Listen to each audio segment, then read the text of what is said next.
परिवार कभी नहीं देता भाई। ना आपकी माता आपको दुख देगी, ना आपकी पिता आपको दुख देंगे, ना आपका भाई आपको दुख देगा, ना आपकी धर्म पत्नी आपको दुख देगी, ना पति दुख देगा, ना बच्चे दुख देंगे, ना कुटुंब दुख देगा, ना बहू दुख देगी, ना पोता पोती दुख देंगे। आप में से कितने लोग हैं जो टीवी पर कथा सुन रहे हैं और उनका परिवार उनको दुख दे रहा है? कितने लोग हैं ऐसे? कभी विचार करना एकांत में बैठकर कि आपको ना आपकी पत्नी दुख दे रही है, ना आपको आपका पति दुख दे रहा है, ना आप अपने पति को तलाक दे रहे हो, ना आप अपनी पत्नी को तलाक दे रहे हो, ना आपका बेटा आपको दुख दे रहा है, ना आपकी बहू आपको दुख दे रही है, ना आपका कुटुंब के लोग, परिवार के लोग, भाई आपको दुख दे रहा है। ये कहीं नहीं हो सकता। भाई भी आपको दुख नहीं दे रहा, ना आपके परिवार वाले, ना नातेदार, ना रिश्तेदार, ना मित्र, ना सखा, ना दोस्त, कोई आपको दुख नहीं देता। ये शिव महापुराण की कथा कहती है हमको लगता है कि हमारे परिवार वाले दुख दे रहे हैं, हमको लगता है हमारी बहू हमें दुख दे रही है, हमें लगता है हमारी सास हमें दुख दे रही है, हमें लगता है हमारा पति हमको दुख दे रहा है, हमें लगता है हमारे कुटुंब वाले हमको दुख दे रहे हैं। पर शिव महापुराण के विद्येश्वर संहिता कहती है ये कोई आपको दुख नहीं देते, दुख आपका पूर्व का कर्म आपको देता है। ये जितने भी मिले हैं ना आपको, रिश्तेदार, नातेदार, कुटुंब, भाई, बंधु, सखा, पत्नी, पति, पोता, पोती, ये जितने लुटेरे मिले हैं, ये जितने अपशब्द कहने वाले मिले हैं, ये जितना ताने देने वाले मिले हैं, ये जितना गाली देने वाले मिले हैं, ये जितना उंगली उठाने वाले मिले हैं, ये कोई दूसरे नहीं, तुम्हारे पूर्व कर्म के कोई ना कोई पुराने ही होंगे जो तुम्हारे साथ जुड़कर तुम्हारे टांग खींचने के लिए सामने खड़े हुए हैं। ये कोई तुम्हारे होंगे।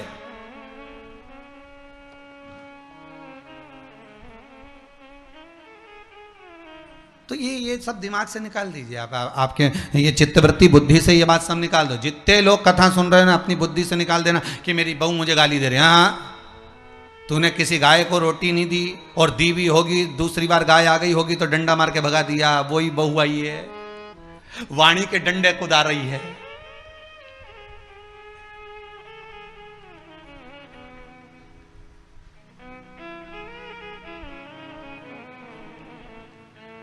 कोई बेटा अगर नहीं सेवा कर रहा, कोई बेटा नहीं पूछ रहा, समझ लेना पूर्व में हमारे बुजुर्ग कोई दादाजी होगा, कोई दादी जी हो गई, कोई ससुर जी होगा, कोई जेठ जी होगा, हो सकता है किसी की हमने सेवा नहीं करी हो और वही बेटा बनकर आया, आज हमारी सेवा नहीं कर रहा।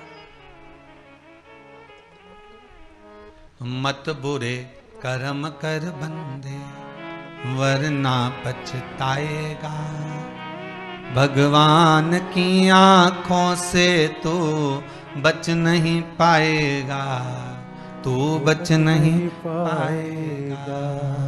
अरे ओ अज्ञानी मत करना दानी।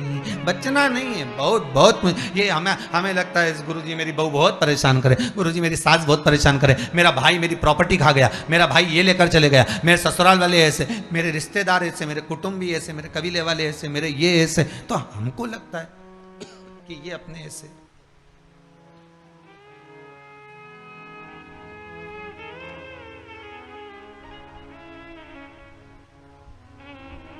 हमको लग रहा है कि ये हमारे ऐसे हैं, हमारे को लूट रहे हैं, हमको ऐसा परेशान कर रहे हैं, हमको ऐसा कर रहे हैं, पर नहीं भाई। शिव महापुराण की कथा कहती है कोई हमको कष्ट नहीं देता। एक बार पहले भी कथा में कहा, आज फिर कह रहे हैं आपको महाराज, फिर कह रहे हैं, आज फिर कह रहे हैं।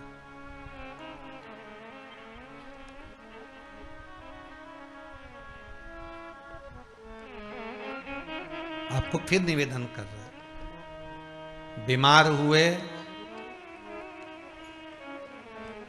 देवास में, बीमार हुए भोपाल में, बीमार हुए सीहोर में, बीमार हुए कहीं, डॉक्टर को दिखाने जा रहे हैं इंदौर, डॉक्टर को दिखाने जा रहे हैं भोपाल, डॉक्टर को दिखाने जा रहे हैं देवास, मुंबई, पुणे, जहाँ तहाँ हम डॉक्टर को दिखाने के लिए जा रहे हैं। वहाँ हॉस्पिटल में हमने सुई लगवाई, इंजेक्शन लगवाया, वहीं से कहीं कुछ चीरा फाड़ी कर दी, ऑपरेशन कर दिया।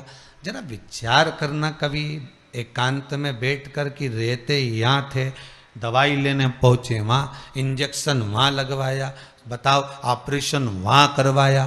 तो ढेर सारे हॉस्पिटल, कहीं ना किसी ने कहा सूरत भी जा सकते हो, किसी ने कहा अहमदाबाद चले जाओ, किसी ने कहा वहां चले जाओ, कोई कहे पूना चले जाओ, कोई कहे मुंबई चले जाओ, कोई कहे इंदौर चले जाओ, कोई कहे भोपाल चले जाओ। पर रहने वाला कहाँ का और जाकर ऑपरेशन करवा रहा है कहाँ पर? विचार करिएगा। रहने वाला कहाँ का और इंजेक्शन लगवा रहा है कहाँ जाकर? जरा विचार करिएगा।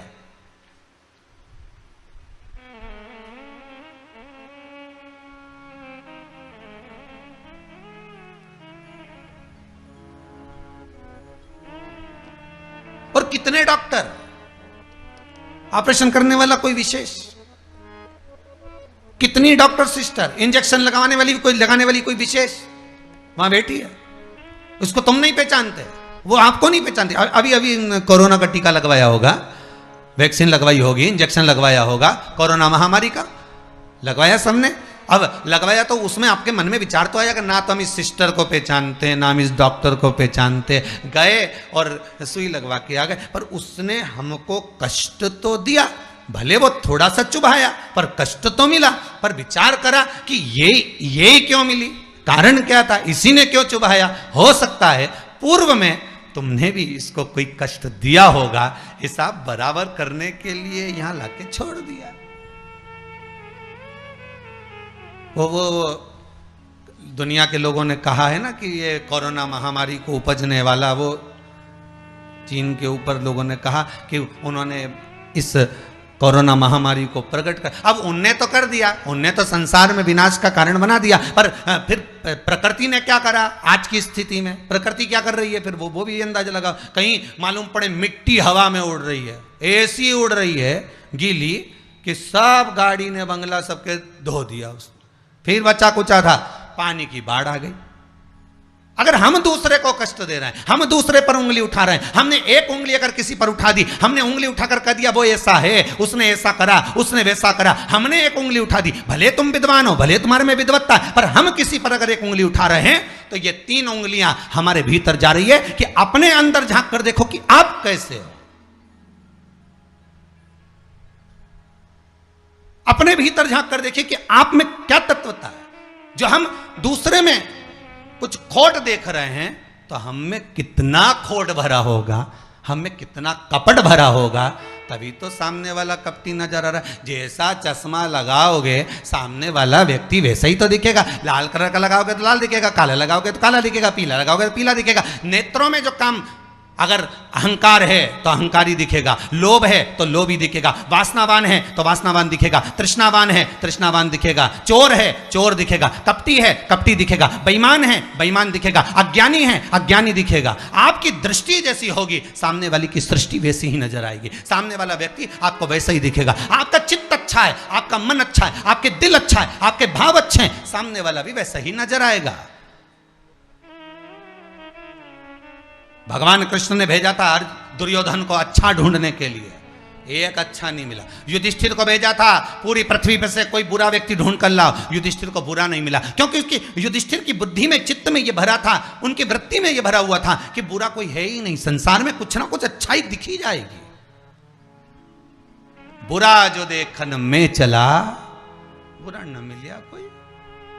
हम देख रहे हैं, हम चित्तवृत्ति से, हम विचार।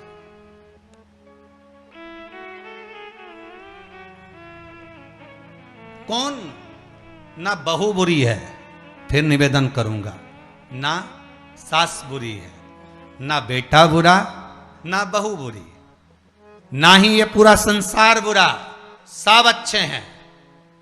फिर बुरा क्या? अपना कर्म जो हम कर कर आए हैं, उस कर्म का भोग संसार में आकर भोगना पड़ेगा। एक रोटी भी हमको खाने को मिल रही है तो हमारे पूर्व के किए हुए कर्म के अनुसार मिल रही है। दुख भी अगर हमको मिल रहा है तो हमारे पूर्व के कर्म के अनुसार मिल रहा है। सुख भी मिल रहा है तो हमारे पूर्व के कर्म के अनुसार मिल रहा है। हम जैसा कर्म करें उसके अनुसार हमें फल मिल रहा है।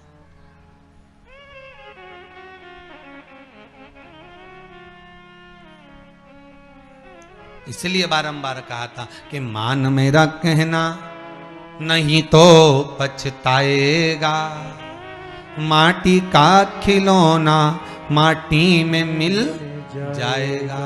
हेट बूट सूट सब यहीं रह जाएगा, और माटी का खिलौना माटी में मिल जाएगा। ये हेड रह गया, ये बूट रह गया, ये सूट रह गया, सब पड़ा की पड़ा रह गया, सब धरा की धरा रह गया। इसका मूल तत्व क्या है?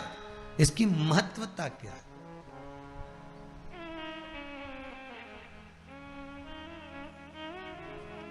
इसकी मूलता कुछ नहीं, इसकी मुख्यता कुछ नहीं, इसकी महत्वता कुछ नहीं।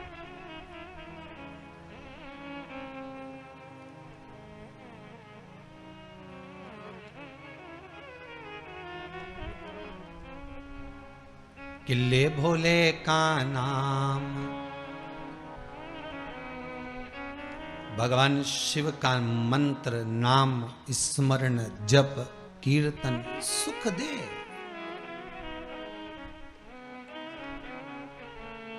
और वो सुख कोई साधारण नहीं हो सकता। वो सुख का आनंद, वो सुख का भाव बढ़ता चले जाता, आनंद बढ़ता चले जाता।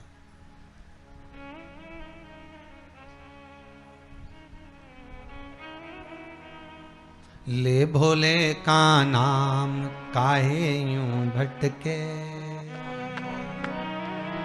मिलता है आराम काहे यूं भटके।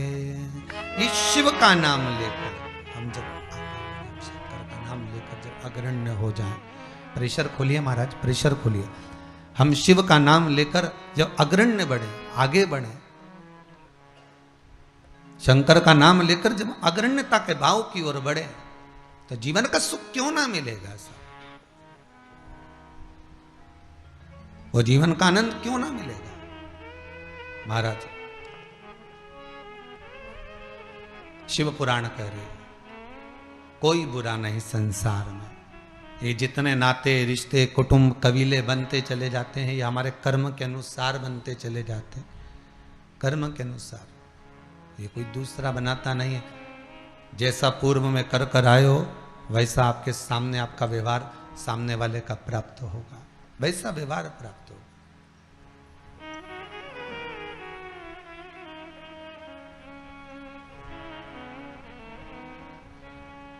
शिव पुराण कह रही है, शंकर की कथा कह रही है, शंकर का अनुमोदन कर रहा है। महाराज अच्छी संगत में बैठोगे, अच्छी संगत में अगर विराजमान होगे तो सुख अपने आप मिलेगा। माता के गर्भ से अगर आपका जन्म हुआ है तो कुछ अच्छा करने के लिए ही हुआ है। अगर आप बैठकर आस्था चैनल के सामने शिव महापुराण की कथा सुन रहे हो तो अपने आप को गौरवान्वित महसूस करना। थोड़ा न थोड़ा परमात्मा की कृपा, पूर्वजों का आशीर्वाद आपको ऊपर हुआ है, इसलिए आप शंकर की कथा को सुन रहे हो, शिव का भजन कर रहे हो। श्रावण के महीने में आज शिवरात्रि के दिन शंकर का अनुमोदन कर रहे हो।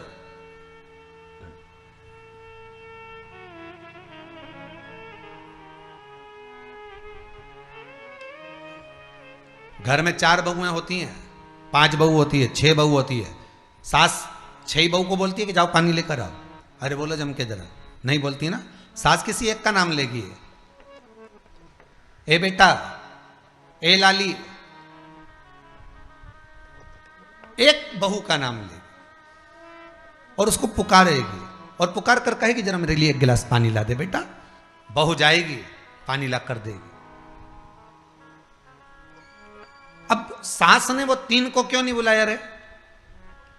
अरे बोलो तो जम क्या, वो 3 से क्या सास की दुश्मनी थी? नहीं, वो भी रोज मिलती, वो भी रोज प्रणाम करती है, वो भी रोज नमन करती है, वो भी रोज ना रोज सास के पास जाकर बैठती हैं। वो भी, सास उनको भी साड़ी देती है और सास उसको भी साड़ी देती है, सास उसको भी रकम देती है, उनको भी। पर एक को बुलाया आवाज लगाकर, ए बेटा, ए लाली, ए बहू, जरा इधर आ। और जिसका नाम लेकर बुलाया वो दौड़ कर आई और लाकर पानी दे दिया। पर सास इसी को क्यों बुलाती है?